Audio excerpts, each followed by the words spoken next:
for joining us today, and I hope you enjoy the program. Good afternoon, everyone. I hope you can all hear me okay. And thank you so much for joining me today for our first installment of Female Justice in the New Year. Today we are tackling the story of Walburga, Dolly, Oesterreich. This is a very interesting case. It definitely shocked people in the 1920s when the incident first took place. And I think it's one of those stories that continues to kind of surprise and raise eyebrows today when they hear this particular story. Before we begin, just a couple of quick kind of housekeeping notes. A big thank you to Isis, who is going to be moderating the webinar today and monitoring your questions.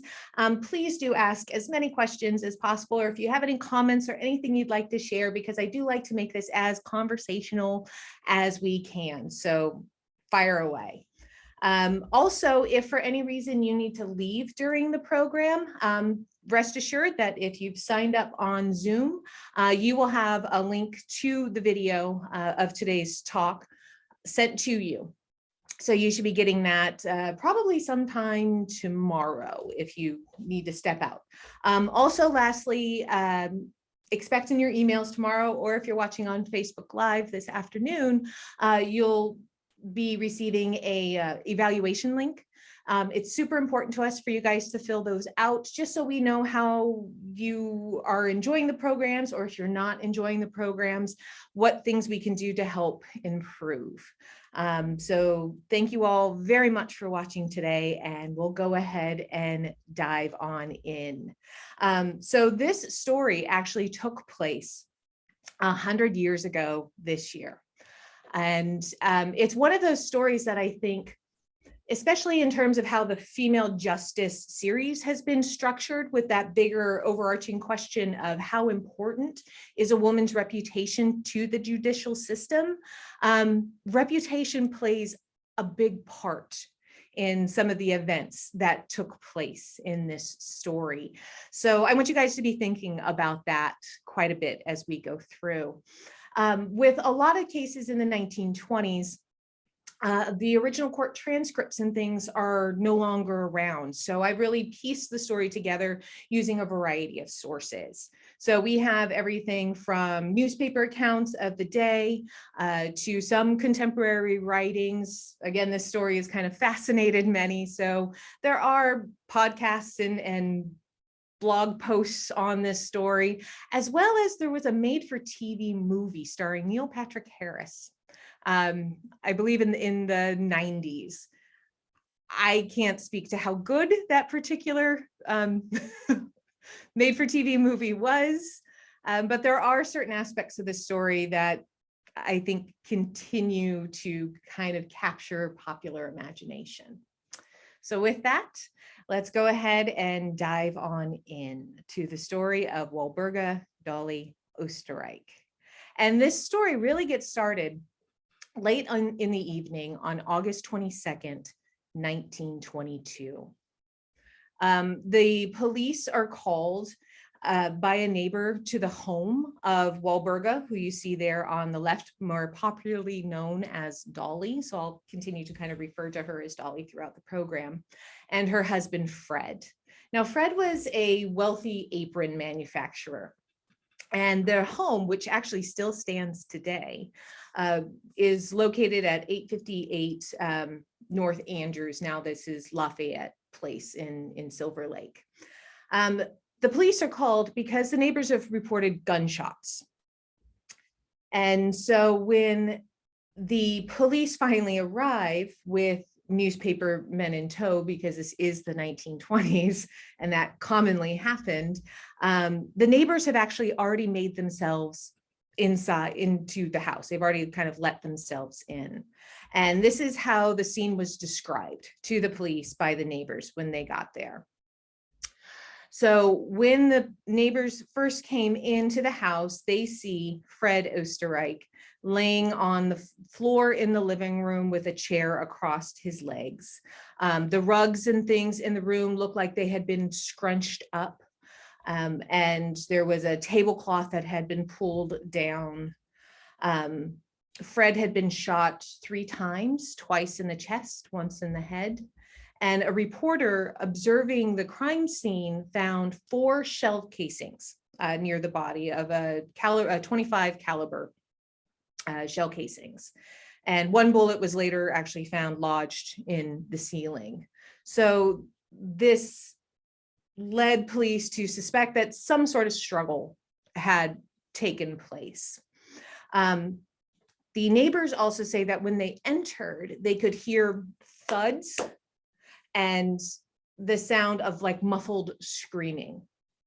And they went upstairs to where the sound was coming from, and they found Dolly locked in her bedroom closet.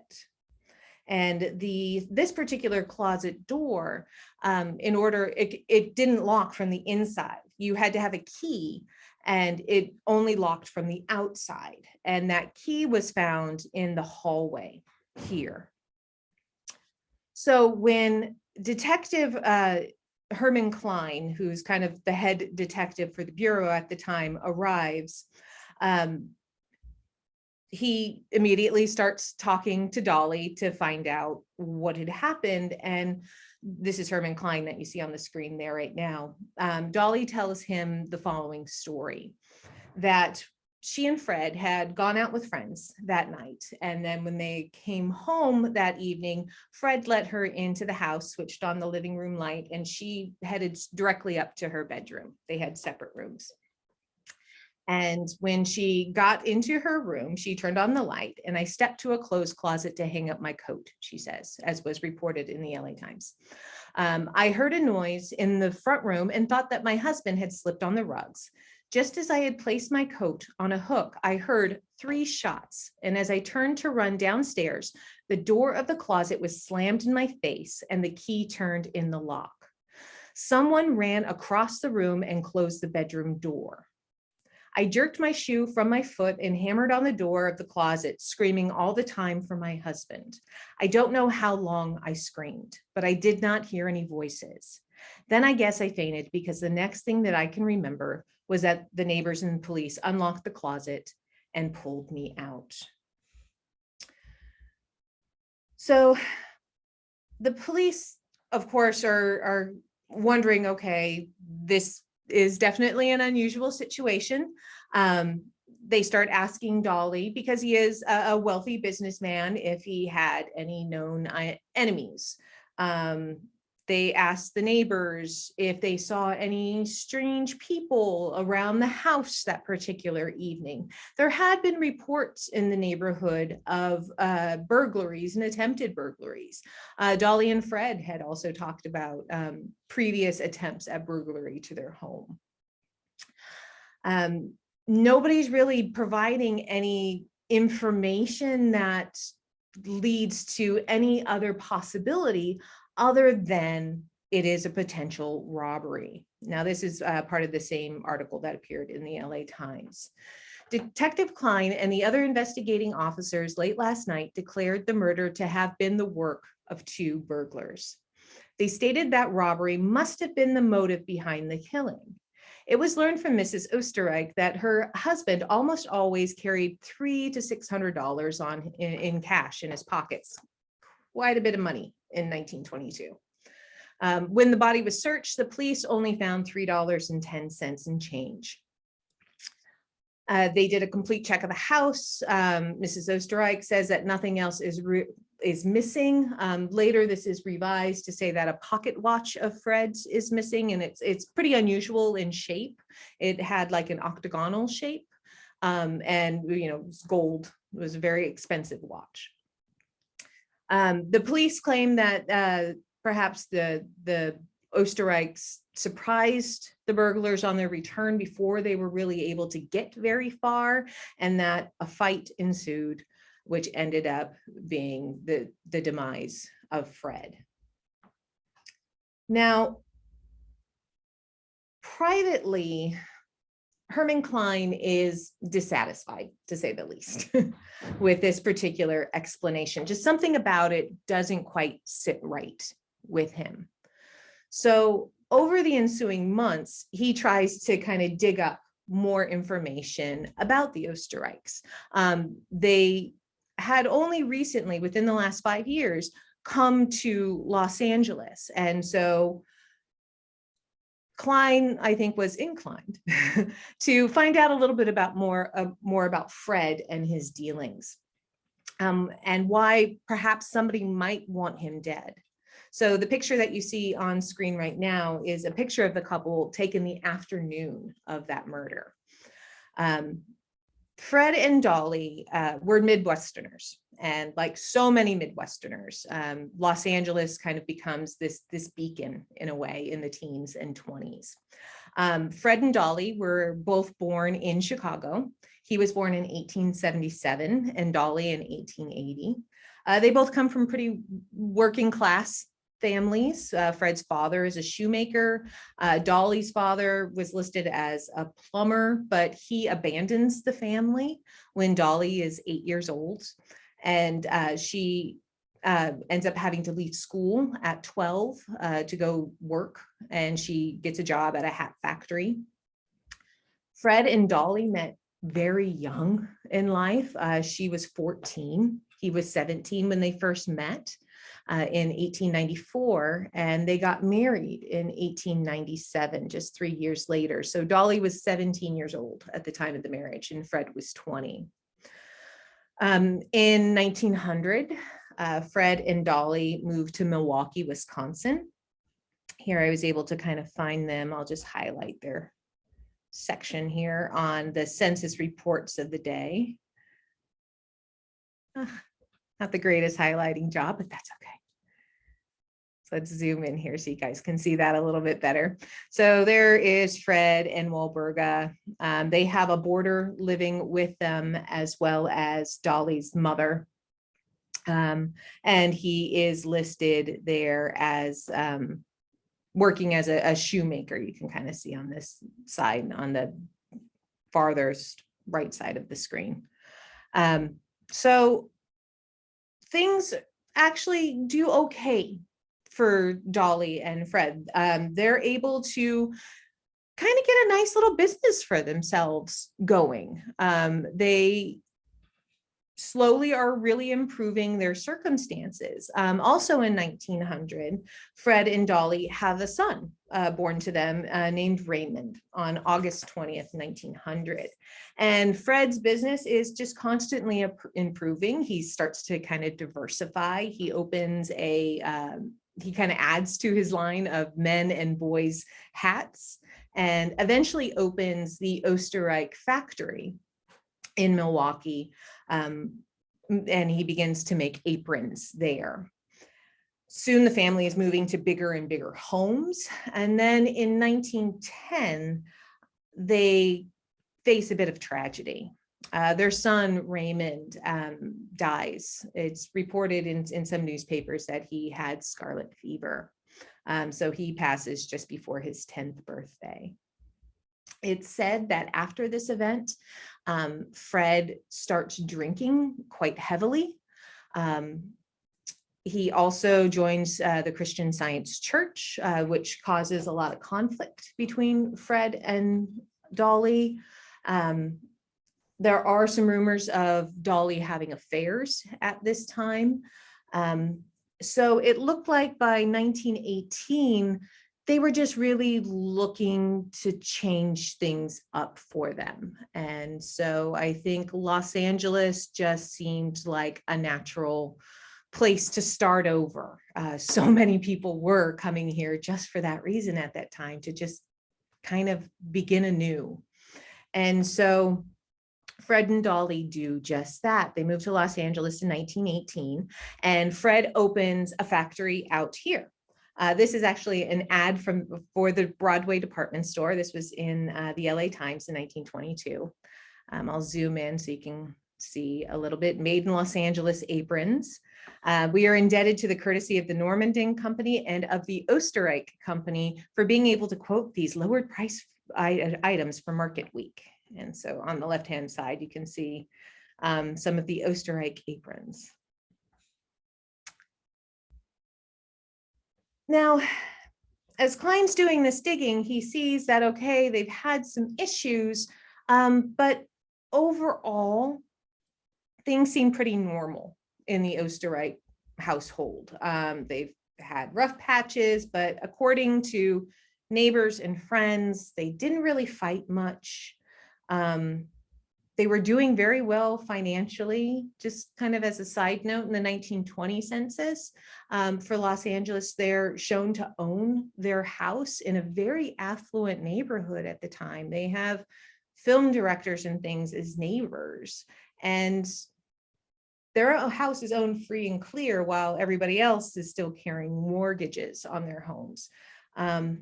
Also, at Fred's death, Dolly inherited, by some newspaper reports, about $142,000, which would have been the equivalent of about 2.3 million today.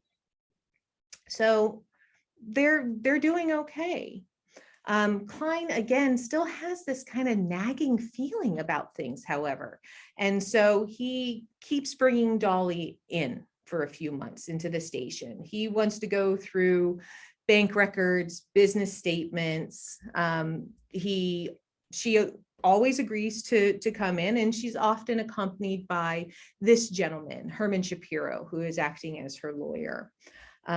During these interviews with Klein, he's asking her multiple times to go over her statement, which she's never veering from. And again, she's cooperative every time. Klein even goes as far as to bring the foreman of the Oesterreich factory in Milwaukee to Los Angeles. His name was Harry Voss, to see if there was anyone that he knew of that might have an axe to grind against Fred, to talk about any difficulties that anybody there was aware of in the marriage. And he just can't seem to dig up anything. So the case just ends up kind of going cold. They rely on this idea that it was just a robbery gone wrong. There wasn't much that could be done. And so in January of 1923, Dolly finally moves out of the house on Andrews and moves to a new residence, 101 North Beechwood. This house is also still around in a very, again, another affluent neighborhood. And it just seemed like the whole mystery would remain until this guy comes to meet Klein. This is Roy Klum. On July 6th, so almost 11 months after the murder takes place, he comes to Klein and he tells him that a few days after the murder, Dolly had reached out to him. He had been friendly with the family, according to his story.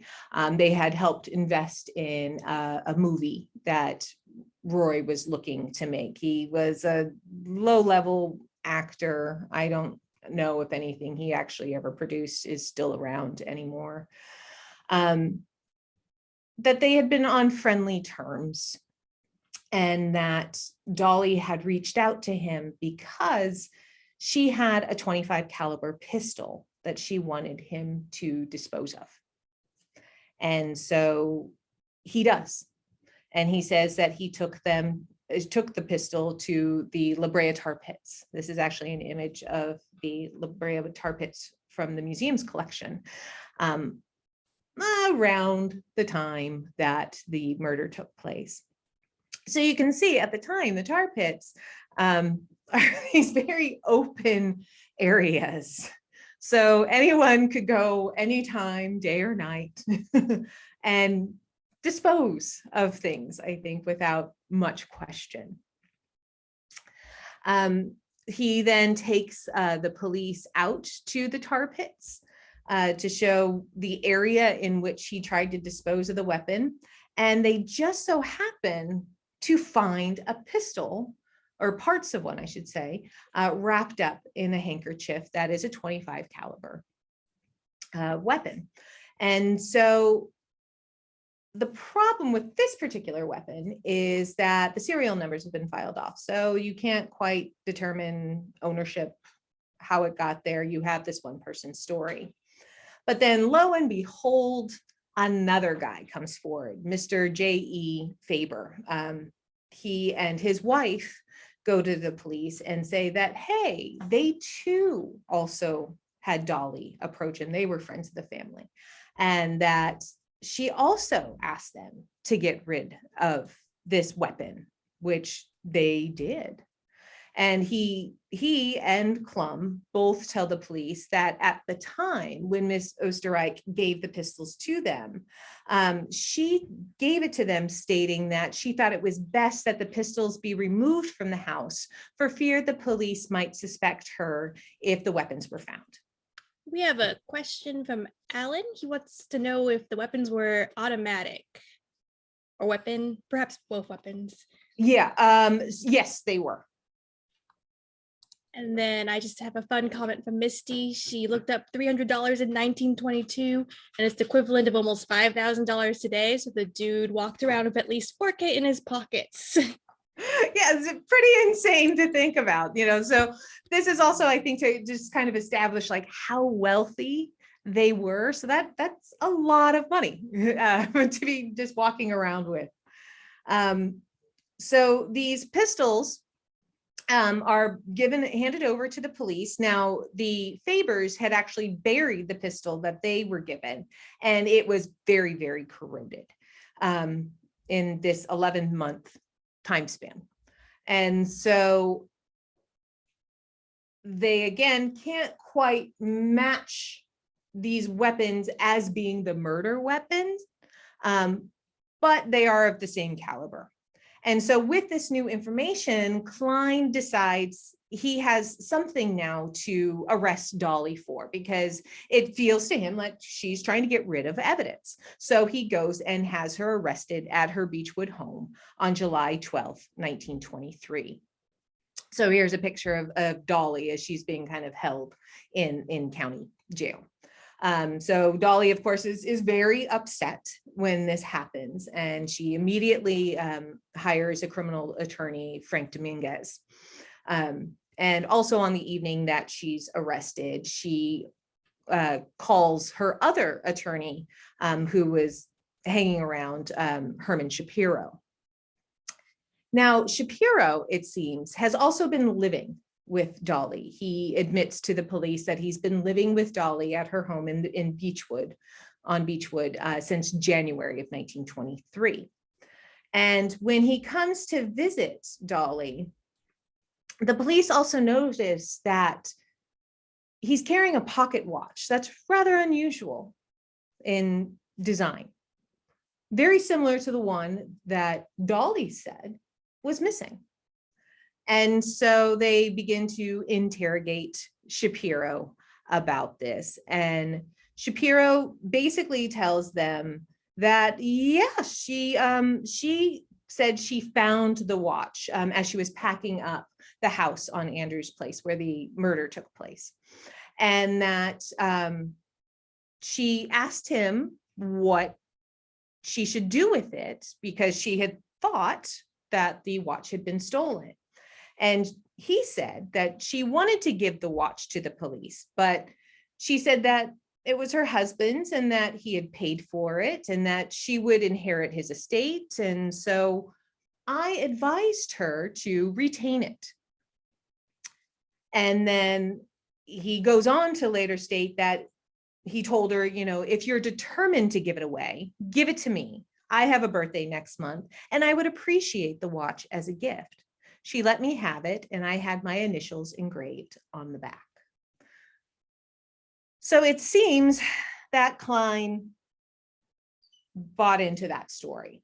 And so Klein, after doing some further digging on Shapiro, realized that the two had not really met. They didn't seem to have anything linking them together until November of 1922, when Dolly first hired Shapiro to be her attorney. And so the gift story, while he's very much annoyed that she didn't tell the police that she had found the watch, he kind of lets that slide and lets Klein go.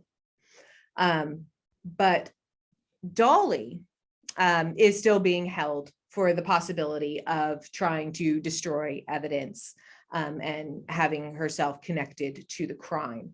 So a complaint is filed. She is then looked at being a suspect for murder, and a preliminary hearing begins for her on July 25th, 1923. So about 11 months after the murder took place. Now, the preliminary trial, this is kind of like a pre-trial hearing to see if enough evidence is there to go to a formal murder trial. This trial lasts about 8 days, and it's only done in front of a judge. So the picture that you see here, I can zoom in so you can see it a little bit better, is Dolly with her attorneys, Frank Dominguez, who's on the right, and Jerry Gessler, who would go on to become a very famous Los Angeles criminal law attorney.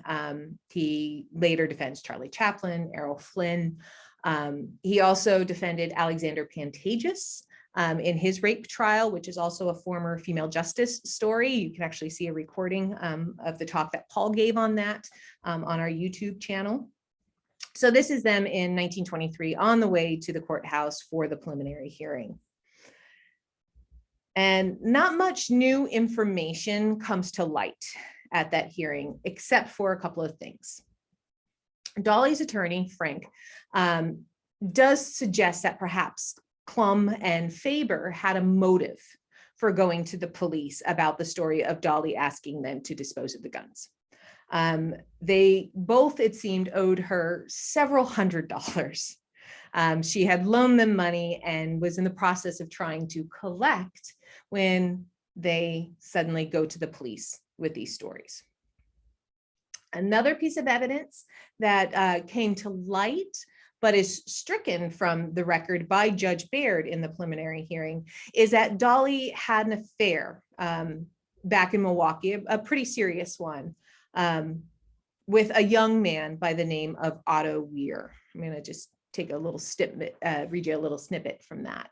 So a communication from the Milwaukee Police Department has been read into records revealing that at the time, the bobbed-haired widow, she's often referred to this way too, just as a side note, throughout this. 1922, bobbed hair is still a newer thing. So the fact that this woman who's in her 40s has bobbed her hair is, I guess, something that newspapers were fascinated with. Anyway, the bobbed-haired widow had a love affair with a handsome young agent, was traced to a hotel room by detectives hired by her husband, and made a preliminary property settlement with her husband following the asserted disclosure. So basically, there's rumors of her having an affair with this young man. Fred hires detectives. They catch the two together in a hotel room. Dolly goes to Fred and says that they have broken it off, and she signs over some property to him as, I guess, a way to make amends. Now, the one thing, though, that the prosecution during this hearing is really struggling with is what was Dolly's motive in killing her husband? This article from the Long Beach Press Telegram kind of sums it up nice. It says, there is more circumstantial evidence, but a motive must be proved. Was the money that would come to her to be her own and to be spent in her own way in pursuit of happiness strong enough to urge her on to murder? Was there another man in her life, a man who had won her love and for whom she would do murder? That would be a motive as old as the world. So even though the evidence at the time seems rather circumstantial. Dolly is bound over to face charges for the murder of her husband. So she is going to be put on trial.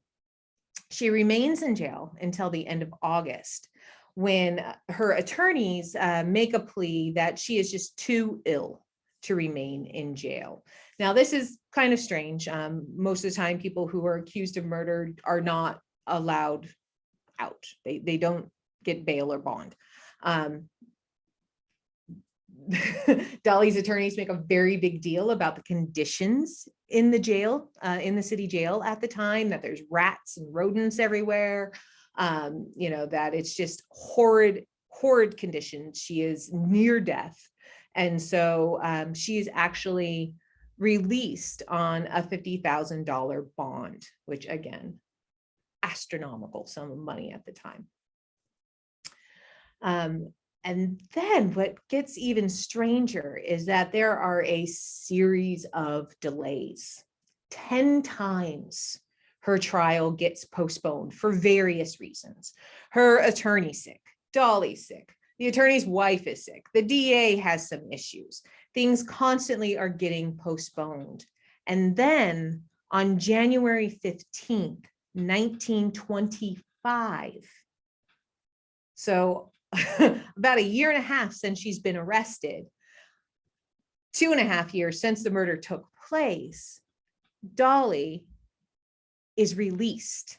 The charges are dropped. The district attorney at the time is Asa Keys, and he goes on to say that they submitted a motion of dismissal, which Judge Hardy reads in court. And the motion states that in the interests of justice, it was best to recommend a dismissal, as the evidence was not sufficient to justify a conviction, and that should a jury actually convict, the verdict probably would be reversed by the Court of Appeals. The expense of a long trial and the clogging of the overcrowded court calendar was another reason advanced by the district attorney. So the DA's office is basically saying, like, look, we don't really have a lot to tie her to the murder. She is found in a locked closet. There is no blood on her. She doesn't look like she has gotten into a fight with her husband, who was a very large man.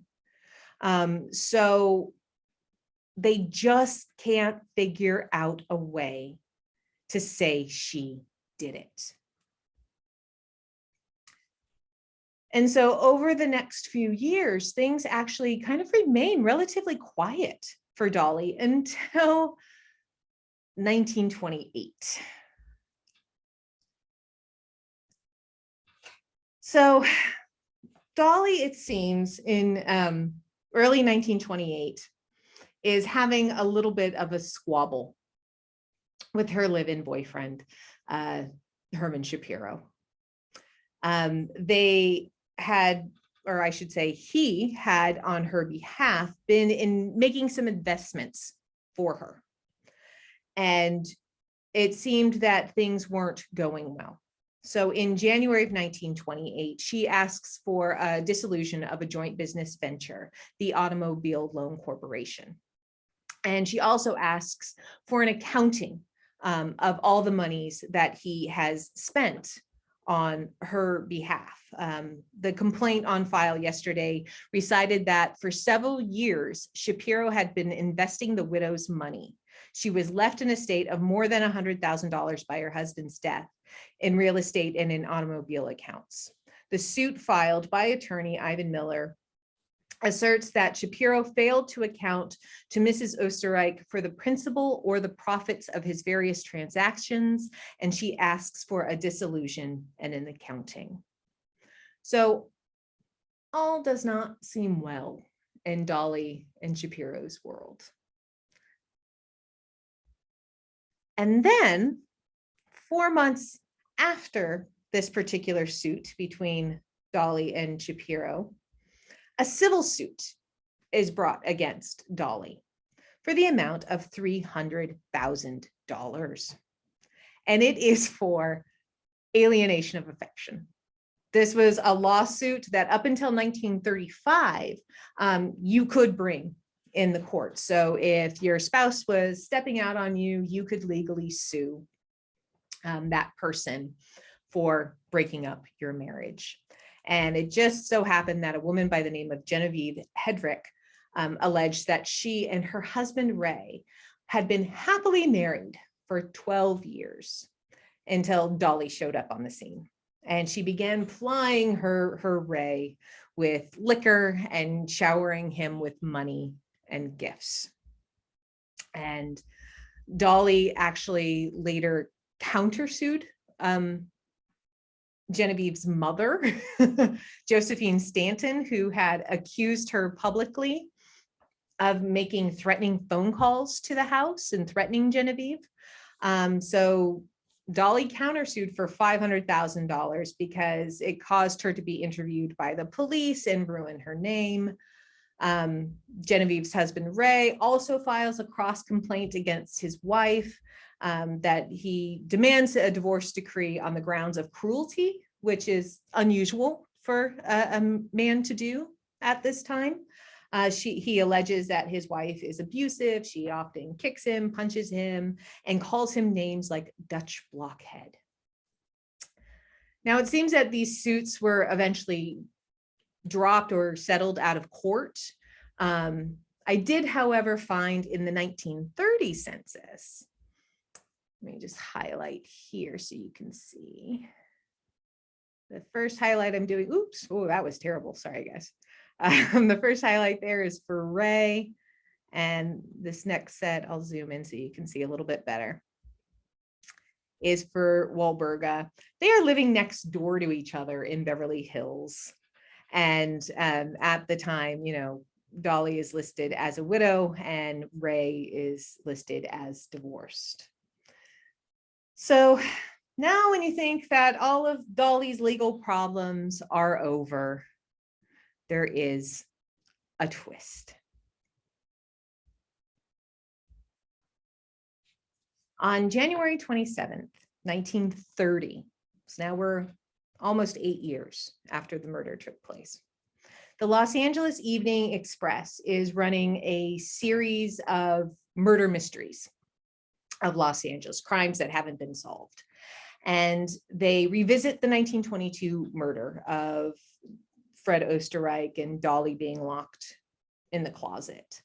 And then at the end, they ask the reader the following question: who do you, the reader, think is guilty? If you have a theory, a hunch, or if you know some previously unlearned fact in the case, write the theory or fact and address it to the Evening Express. It may be the means of solving this mystery murder. Well, it looks like somebody took that to heart. Herman Shapiro. Because in February of 1930, Shapiro goes to the newspapers, as well as the police and the district attorney's office, with a story that really blows their minds. He submits an affidavit attesting, amongst other things, that, let me zoom in here so you guys can see this, that while Shapiro was living in Mrs. Oesterreich's house at Beechwood, the place she moved to after the murder took place, while she was in county jail, she called him to visit her in jail. And while there, she told him that he needed to buy some food for somebody in the house. Now, Shapiro says he took food to the place where she told him to leave it in the house, and that by the next morning, it was gone.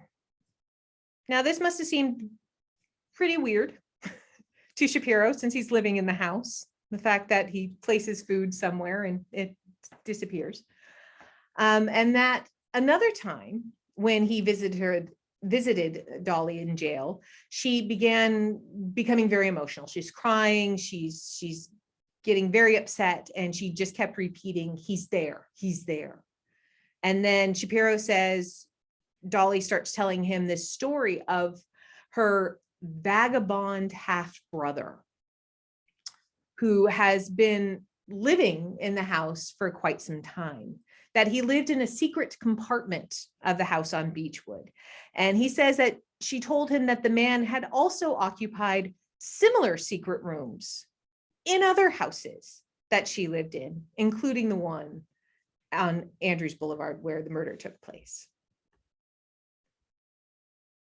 Now, Shapiro asserts that she told him to go to the house again, or to go to a particular space in the house and scratch on the wall, and that her vagabond half-brother would reveal himself.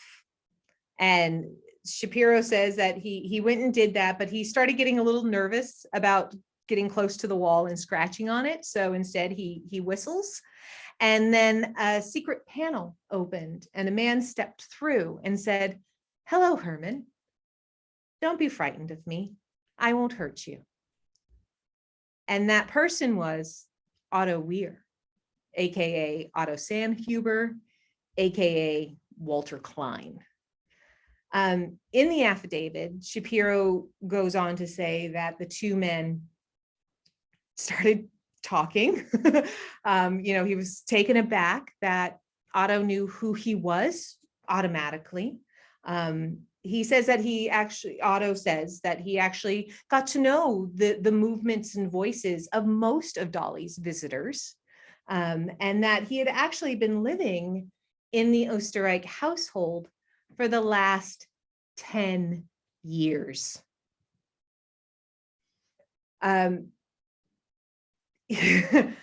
He says he doesn't know, he doesn't believe he is the half-brother of Dolly. And they also start discussing what had happened on the night of August 22nd, 1922 in the house on Andrews. I'm going to pause for a second because you guys might be wondering, like, what?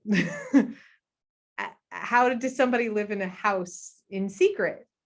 I shouldn't even just say a house. Houses in secret for 10 years. So Otto did not have an easy life growing up, I'm assuming. There isn't a whole lot of information on Otto. Otto was an orphan. He was adopted by the Sandhuber family in Milwaukee, and he takes their name for a time. In the early 1910s, it's kind of difficult. There's some conflict between what dates, sometime between 1911 and 1913. He's about 17 years old, and he begins working at the Oesterreich apron factory. He's fixing sewing machines. And it's there that he meets Dolly, who at that time is in her 30s. And the two begin an affair. So remember that evidence that Judge Baird had kind of thrown out way back in 1923 at that preliminary hearing of Dolly's? That, Fred had them followed, and the private detectives caught them in the hotel room together. It seems that Dolly, after that, had kind of devised this plan that, they would let Fred believe that the relationship was over and that Otto had actually left the state. But it turns out that Otto was just moved into the Oesterreich attic.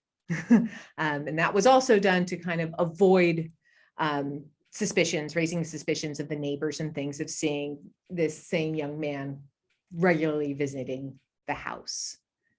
And so go ahead. We've got some house comments. Alan says, "You can hear a rat in the attic. Never a sneeze, cough, or stumble. They had an arrangement. He could share his wife, but his life.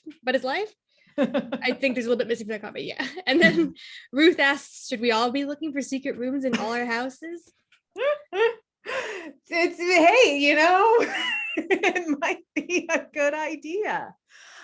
Because according to Otto, he says that they took kind of great pains to make sure that Fred never knew. That they had papered over certain areas in the attic, so that way There was kind of he built himself like this secret room up there. So whenever Fred was gone, not only would he get to also spend time with Dolly, but that he would also help her with house cleaning and other chores. And that whenever Fred was home, he returned to his attic and very diligently tried to remain quiet, often passing the time reading or writing. He kind of fancied himself like a pulp fiction writer. And that even he told stories of that even when he was like deathly ill, he took great pains to remain as quiet as possible.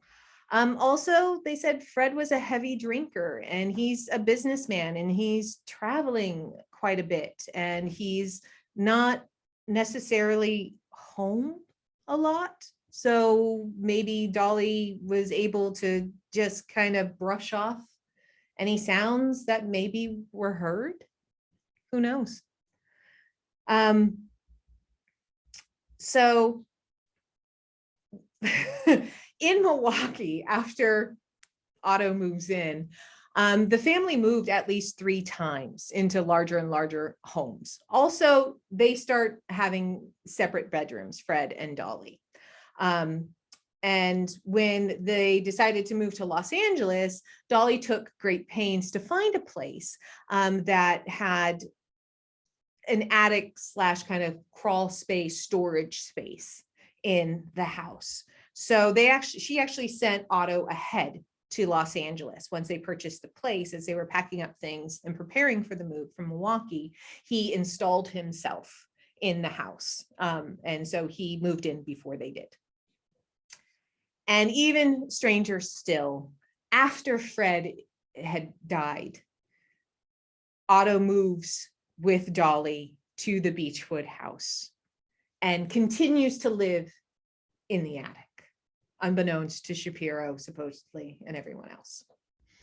When Shapiro asked Otto like why he remained living in attics, he says that Otto told him the following: Dolly was the only person in all the world who cared whether Otto Sandhuber lived or died.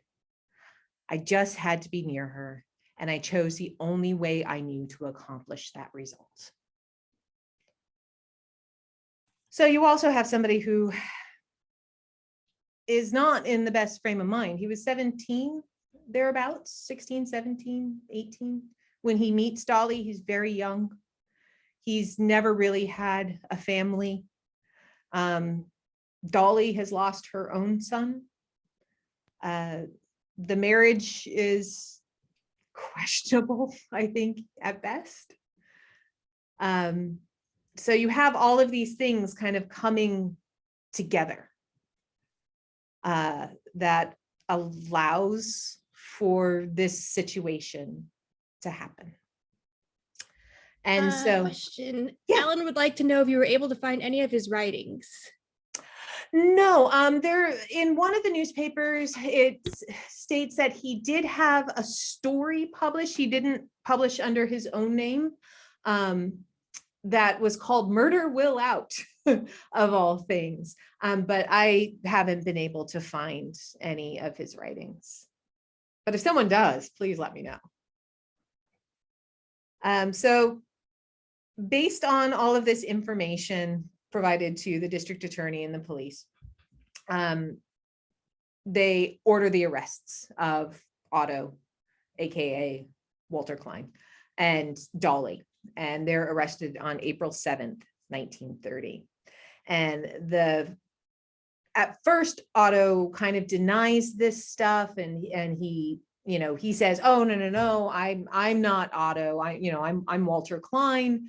And then he goes into this weird story about how Shapiro hypnotized him and blackmailed him to pretend this whole story. But then by the next day, he recants all of that and makes this statement to the grand jury. He makes a confession, I should say, to the grand jury. And he says, so this gives you a fuller view of the house on Andrew's place where the murder took place, that on the evening of August 22nd, 1922, he was in his hiding place. So you can see just off of Dolly's bedroom here, there was this small doorway that led to a trunk room.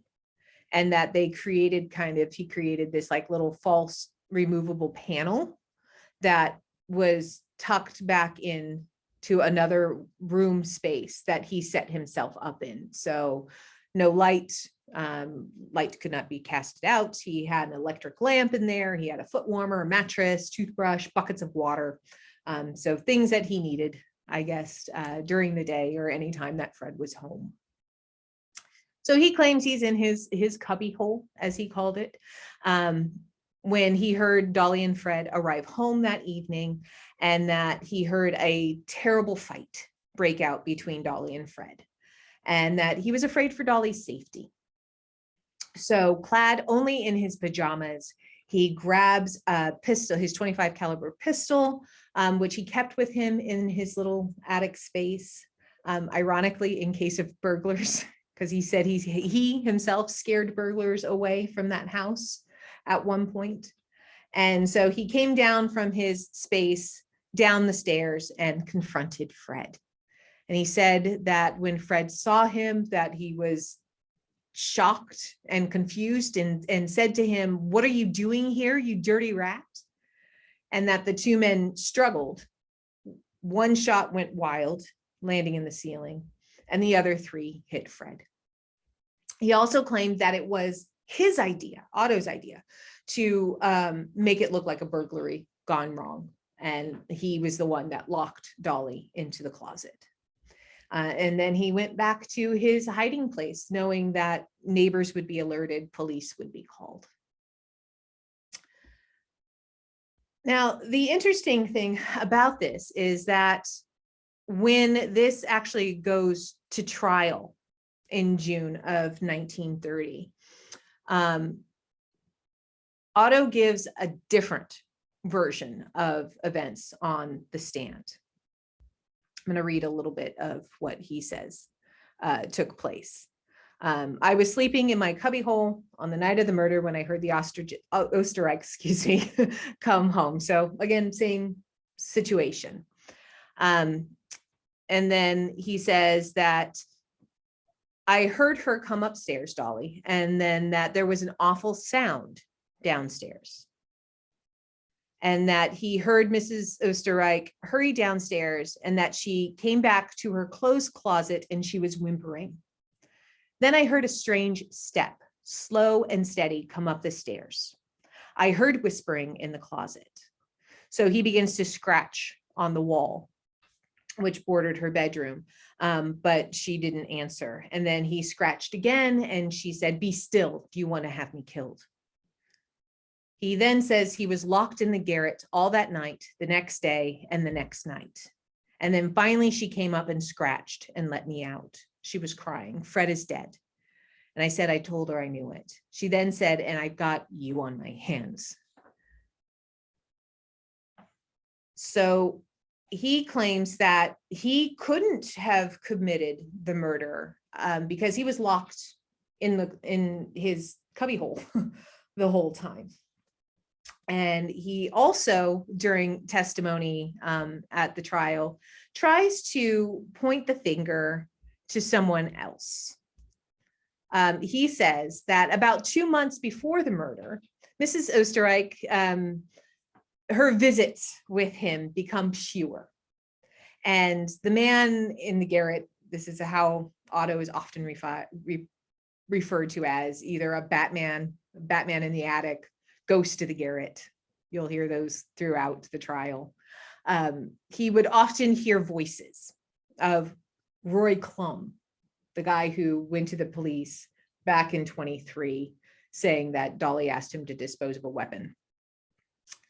And that he slipped down the stairs one day and saw Klum sitting in the parlor, and saw that Dolly was often busy with Klum a lot of the time. From that time on, Dolly was not as good to him, he says, but had moments of kindness. She said once, "I was like a faithful dog with a human soul," is what he testifies to on the stand. Otto's attorney at the time, Earl Wakeman, actually takes this one step further and goes as far as to suggest that perhaps it was Clum that was hiding in the basement. If she can have a lover in the attic, she can have a lover in the basement. And that he came up and murdered Fred that night. That it actually made much more sense because Fred was a large man and Clum was a very large man. And Otto himself was only 5'5". He was rail thin. And, Clum would be a much better match in a struggle, for life or death with a weapon than Otto would have been. Because again, all Otto's attorney has to do is place reasonable doubt in the mind of the jurors. So Alan has a comment. He says, odd that the X next to the body is the shape of an iron cross. Odd. Oh, that was just 1930. That's just how they did it. That was from a detective magazine that was laying out what had happened, the story that was given by Otto. So I think that was just the mind of the artist at the time. Lastly, Otto, in his testimony on the stand, actually placed Herman Shapiro. Here comes Herman again, at the center of the story, saying that it was Shapiro who had come up with the whole story, that he and Fred had fought and that Otto kind of shot him in self-defense. That way, he says that Shapiro told him if the story ever came out, Dolly would be protected. He also said that Shapiro sent him away from Dolly's house and sent him up to San Francisco. From there, he goes to Portland. That's where he actually met his wife. He got married, and they remained there for a time, but then eventually moved back to Los Angeles. Shapiro and he run into each other on the streets. This is about a year and a half, or about a year after the murder. Shapiro is outraged to see him and says, what are you doing here? And you need to leave Los Angeles. And then a few years later, Otto returns again and runs into Shapiro. And he says that the attorney, Shapiro, at that time was contemplating a civil suit against Mrs. Oesterreich and insisted that Sandhuber leave his position at the Mar Vista Sanatorium and place himself under Shapiro's supervision. Now, so he works for Shapiro for a period of time. That's how Shapiro knows he's using the alias Walter Klein. And he tells the police where he is, where he's living. So Otto, aka Walter, is arrested, all based on this information that Shapiro finally delivers to the police almost 8 years later. He says that, he did work for Shapiro for a time, but then got uncomfortable with things and decided to leave the work with Shapiro and go back to his job at the hospital. And that when he refused going back to work for Shapiro, that's when he was arrested.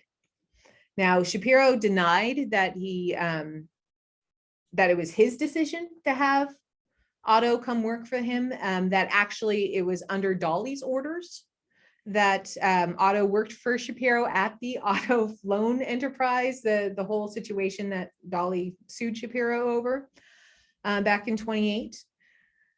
So the trial for Otto lasts about 16 days. And it took the jury about 7 hours to deliberate. The prosecution wanted to have Otto found guilty of murder 1, first degree murder. They also had the option of second degree manslaughter, not guilty. And they were able to come to a conclusion within 7 hours. So what do you think that he got? I don't have a poll for you guys this time, but I am going to take a sip of water while you guys make up your minds.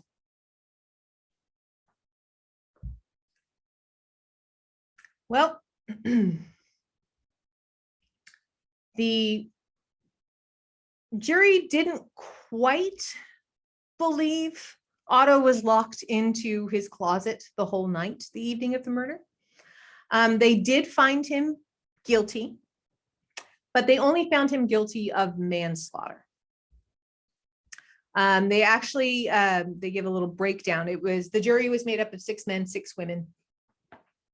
And they had taken 7 ballots, and they finally agreed on the 7th ballot that everybody was in favor of manslaughter. They also say that no one at any time felt that he deserved murder in the first. And so the verdict of manslaughter carried the sentence from 1 to 10 years in San Quentin, and he was supposed to be pronounced the next day. However, his attorneys found a loophole. So he was convicted, but he never spent time in prison because at the time, manslaughter charges only carried a statute of limitations of 3 years. And the murder had taken place 8 years prior. So he was released. So right after Otto's trial, Dolly is again put on trial for the murder of her husband. This is a picture of Dolly with her attorneys when they're brought in for the grand jury hearing in April of 1930. In August of 1930, Dolly's trial finally gets underway. And the main argument of the prosecution is that Dolly and her husband fought a great deal, and that Otto and she had plotted the murder of Fred. And they actually put Otto on the stand. The state did, the prosecution did. And they had him testify. And when Dolly's attorney, Jerry Geisler, asks, is that true? Did you guys ever, at any point, ever talk about getting rid of Fred in any capacity? And Otto absolutely said no. He said that they never even spoke or had an inkling of ever getting rid of Fred. Surprisingly, they had Dolly testify in part of her own defense at the trial. Geisler puts her on the stand, and he asks her a pretty poignant question. Why didn't you tell the truth about it all at the time? And she says, I didn't believe he, Otto, meant to do it. And here we get to the point of reputation. And I didn't want to expose my life to the world having him in the house. And it says that she goes on to repeat this assertion several times later when she was questioned as to why she did various things that concealed her attic lover's asserted participation in the shooting.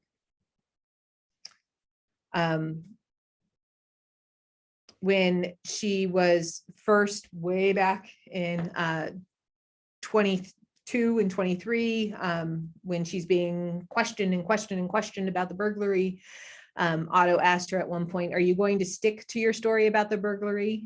And she said that she told him, I would, because I know he didn't mean to do it. Upon cross-examination while she's on the stand, Assistant District Attorney Costello, who had also tried Otto's case, theorized another way that this whole thing might have played out. He asks her, or basically states that Otto is on the stairway with gun in hand, and that Dolly suddenly gave way to a sudden burst of hatred towards her husband, ran to another hidden closet, and brought forth a second gun. So this would explain the 2 guns, potentially. Fired the shot, which perhaps killed her husband. So she, of course, denies all of this, while tears are streaming down her face. And again, the biggest problem that the prosecution has is that there is no evidence of this. And also what strikes me about this is that this is never mentioned as a possibility in Otto's trial. In Otto's trial, they are making him look like the sole person responsible for the murder. So I was surprised that the district attorney decided to try and go this route with now saying that she actively participated in the murder and not just the cover-up. And so all told, Dolly's trial lasts about 3 weeks. And ironically, the arguments are completed on August 22nd, 1930, 8 years to the day of the murder. The prosecution, again, is looking for murder one in Dolly's case, but is also open to second degree. Manslaughter is on the table, though they're very hesitant because of that's really an acquittal or not guilty. And this time the jury deliberates for 3 days. And by the end of those 3 days, they just couldn't reach a consensus. 2 men actually, held out for not guilty. And so it was a hung jury. The DA's office did want to retry. It was put on court calendars, but eventually by December 9th of 1930, the case is dismissed.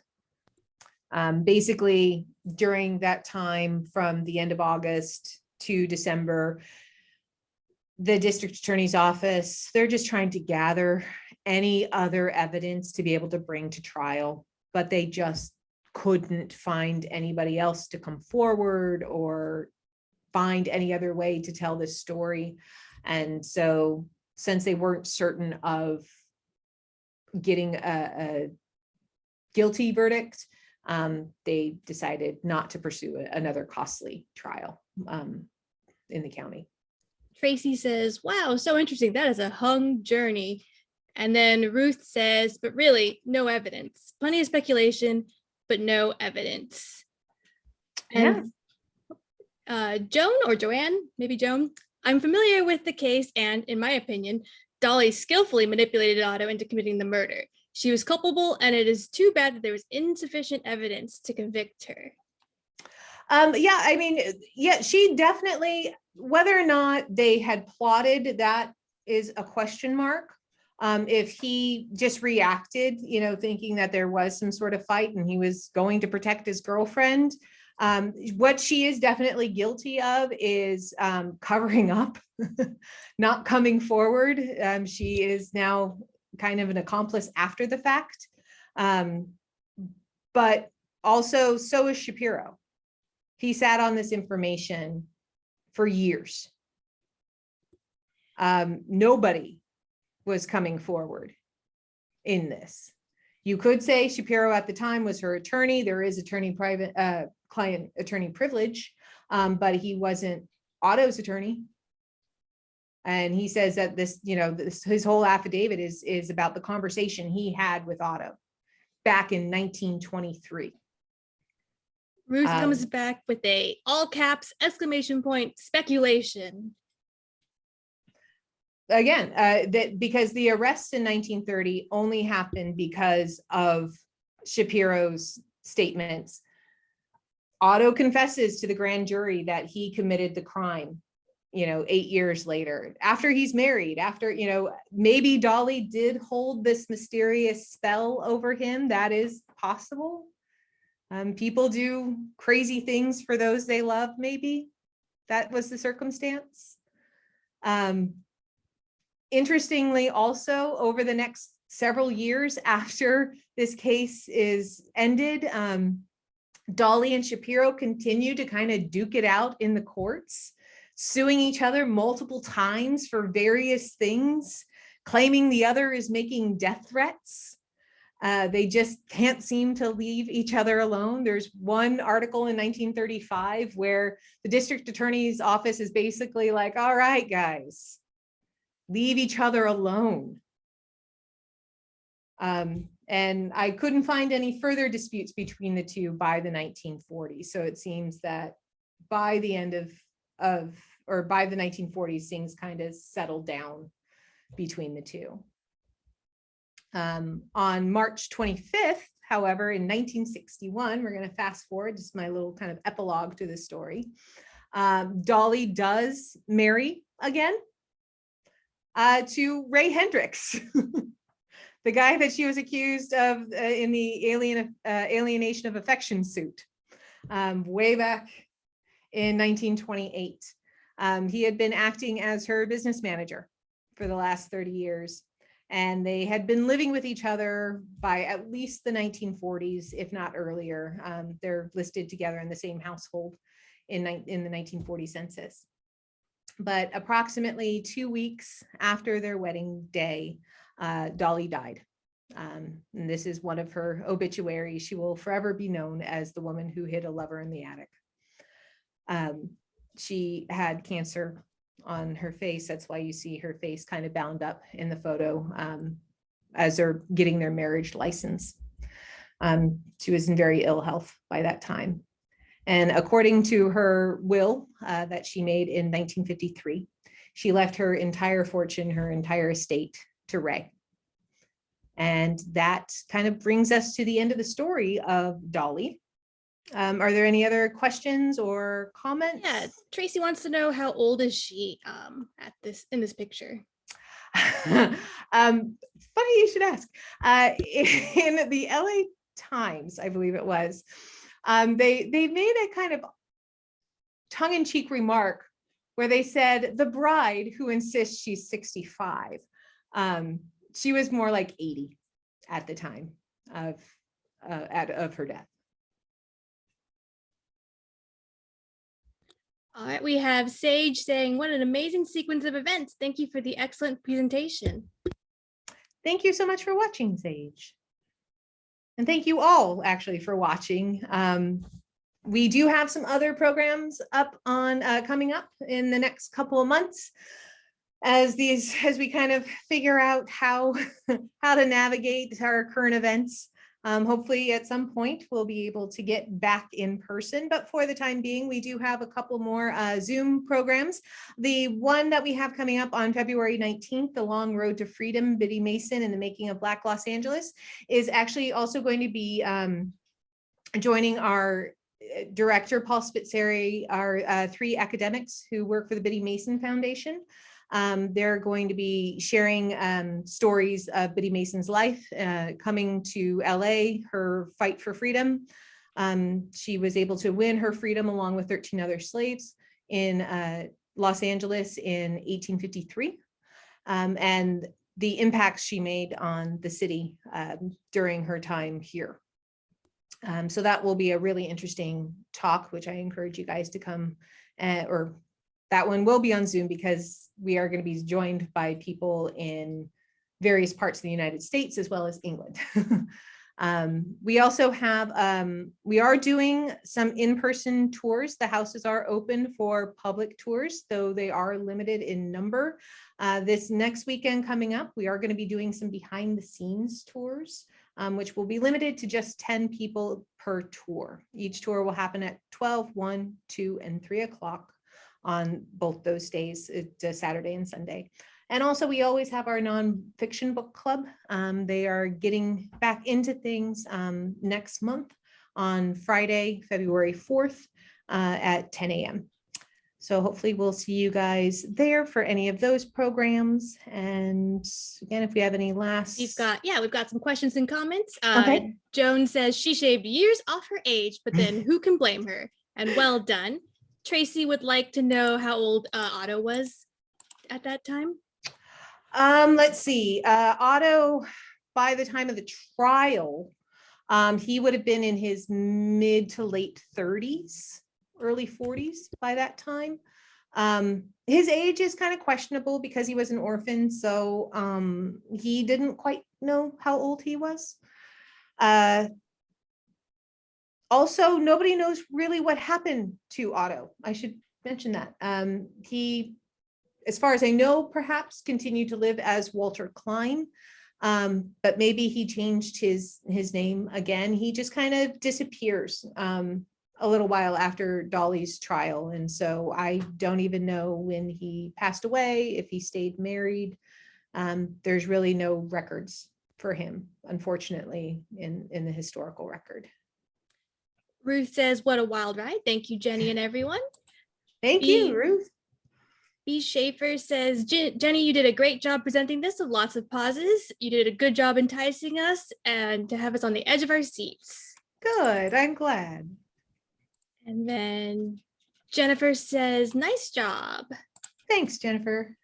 Let's see. Sage asks what the best way to sign up for additional programs is. To go to our website, homesteadmuseum.org. Homestead Museum is all one word.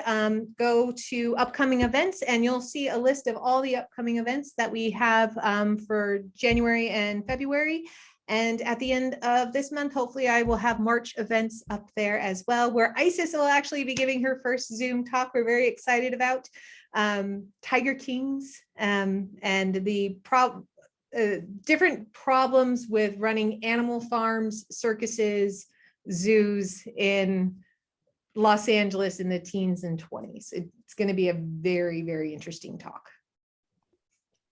Tracy says, thank you. And Misty says, great job as always, Jenny and Isis. Thank you so much. Thank you, Misty. And that is all I have right now. If anyone else has any last minute questions or comments, now is your time.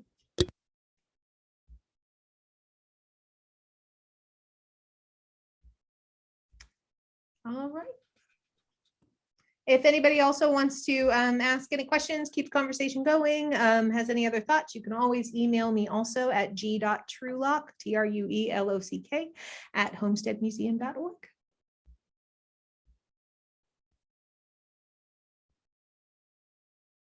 All right. Thank you all so much for coming. I hope you all have a lovely day. Thanks, guys. Bye.